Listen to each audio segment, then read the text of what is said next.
கொடுக்கும். இந்த எண்கள்ல 2 எண்கள் எது பெரிய எண் எது சிறிய எண் சொல்லிட்டு நம்ம பார்ப்போம். இதுக்கு இந்த TLM நம்ம யூஸ் பண்ண போறோம். சரியா? இந்த எண் என்ன படி பார்க்கலாம்.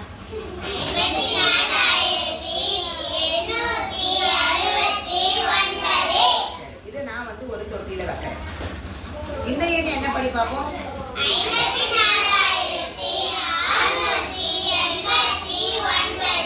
இதை ஒரு தொட்டியில வைக்கிறேன். இப்ப இது 2 எண்கள்ல எந்த எண் பெரிய எண் நீங்க சொல்லணும். 2ல எது பெரிய எண் சொல்லி பார்ப்போம்.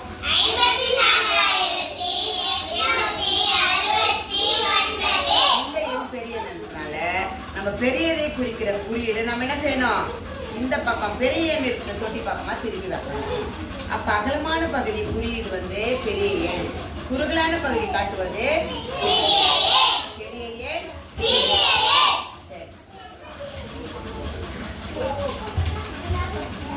இந்த எண் என்ன பாரு.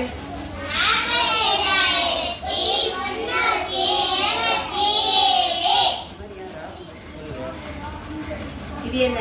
இந்த நம்பர் 45,323. ரைட். இப்ப இந்த கொடுக்கப்பட்ட 2 எண்கள் எது பெரிய எண் எது சிறிய எண். 2ல எது பெரியது. இது பெரிய எண் போது திரும்ப என்ன பண்ணணும். நம்ம அந்த பெரிய எண் பகுதியை நம்ம இந்த குறியீடை சிறிய எண் வந்து 45,323. அப்போ இந்த எண்ணை இந்த பலகையை வச்சு நம்ம பெரிய எண் சிறிய எண் நம்ம பயன்படுத்தலாம். அதே போல பெரிய எண் சிறிய எண் இல்லாம 2 எண்கள் சமமா இருந்துச்சுன்னு சொன்னா இந்த சமக்குறியீடு நாம என்ன செய்யலாம். சமக்குறியீடு நாம புரியுதா. 2 எண்கள் சமமாக இருந்தால் சமம் என்று குறிப்பிட்டதுக்காக இந்த எண்ணை நம்ம பயன்படுத்தலாம். புரியுதுங்களா. புரியுதா. அதே போல இன்னொரு செயல்பாடு பாரு. இந்த கொடுக்கப்பட்ட எண் வந்து என்னன்னு பார்த்தா அந்த நம்பரை படிமா. இந்த எண்ணை படி பார்ப்போம். சாரி,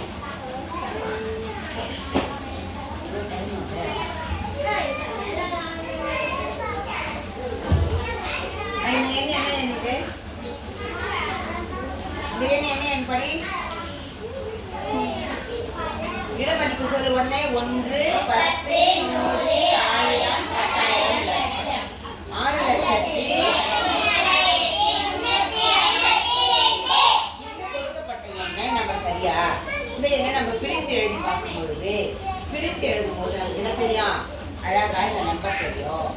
6,00,000, 50,000, 4,000, 300, 50.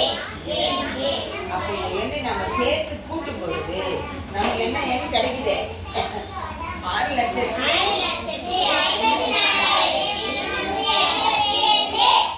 அதே போல இன்னும் ஒரு எண் பாரு.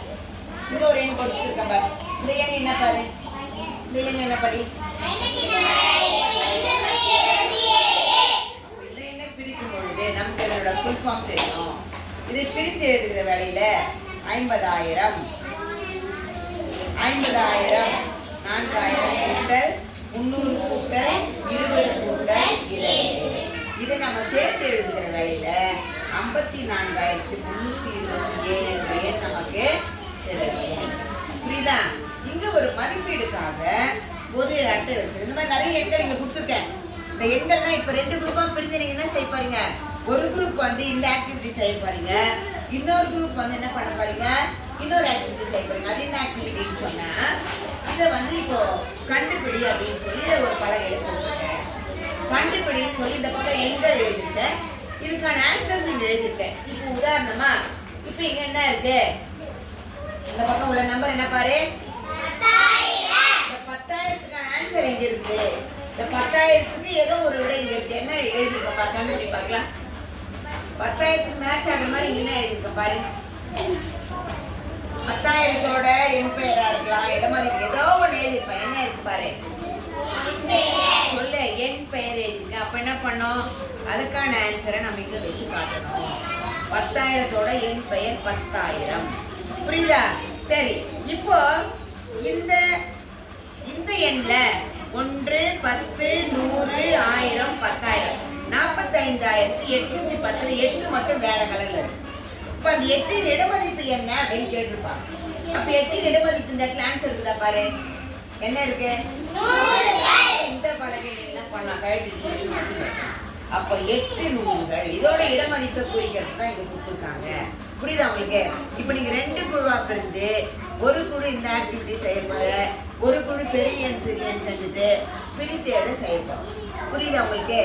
புரியுதா இந்த ஆக்டிவிட்டி? புரியுதா உங்களுக்கு? அப்ப இந்த எளிமையான இந்த 2 டிஎல் வச்சு நம்ம எவ்வளவு கத்துக்கலாம் பாரு. எண்களிலோ இடமதிப்பு தெரிஞ்சுக்கலாம். பெரிய எண் எது, சிறிய எண் எது, சமமான எண் எது, எண்களை வந்து பிரித்து எழுத தெரியணும். அதுல அதனோட இடமதிப்புகளை சொல்ல தெரியணும். இடமதிப்பு மட்டும் சொன்னா போதாது, இந்த எண்ணோட முகமதிப்பு தெரியணும் இல்லையா? இப்ப இந்த 5ஓட இடமதிப்பு என்ன சொல்லு, வாய் தன் சொல்லு. 10,000 இல்லையா? முகமதிப்பு என்ன? இடமதிப்பு என்பது அது எந்த இடத்துல இருக்குது இடத்தை குறிக்கிறது. முகமதிப்பு என்பது அதனோட பெயரை குறிப்பது. சரியா?